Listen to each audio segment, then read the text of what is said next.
Oui, sinon, bon, il y a beaucoup de descriptions dans vos livres, mais il y a aussi beaucoup de dialogues. Il y a des dialogues très, très incisifs, des dialogues de sourds aussi. Et donc, ça m'a fait un peu penser, c'était un peu théâtral, ça fait penser un peu à une comédie de l'absurde, parce qu'il y a beaucoup d'humour, un humour très décalé, peut-être un peu d'humour noir. Et je sais pas, cette notion théâtrale, on la trouve même, on a l'impression à un moment, je sais pas si c'était un clin d'œil, vous frappez les 3 coups. Il y a il y a Claire qui joue le rôle de Constance, donc il y a tout un côté théâtral. Je me demandais si c'était pas pour un peu alléger l'atmosphère oppressante et très noire du roman. Alors, moi, je me suis pas dit théâtral en ces termes-là, mais en revanche, le côté alléger la noirceur qu'il pourrait y avoir dans cet univers, ça c'est sûr. Je me rendais compte que c'était beaucoup par le dialogue que j'allais pouvoir aérer un peu le texte et peut-être créer un peu d'humour aussi.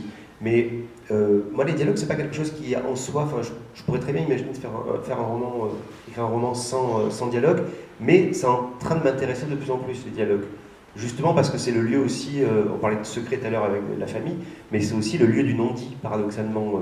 C'est que là aussi, dans la vie courante, le langage cache très souvent quelque chose. Je me souviens, alors j'en ai déjà parlé, mais j'avais lu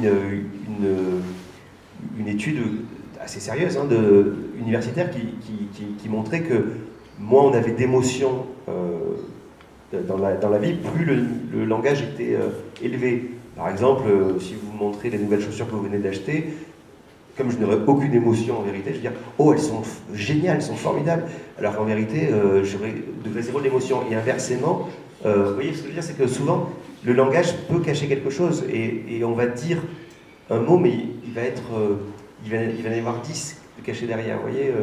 Et ça m'intéresse aussi en tant qu'écrivain de me dire, créer un dialogue qui pourrait paraître très quotidien, très banal, mais comment faire pour sentir que derrière, il y a des choses qui sont dites. Et la famille, c'est aussi ça, ou même, ça peut être parler de la pluie et du beau temps. On sait bien que si on parle de la pluie et du beau temps, c'est aussi pour esquiver parfois, éviter quelque chose. Donc ça peut être intéressant de parler, ah tiens, il fait beau, ça se lève.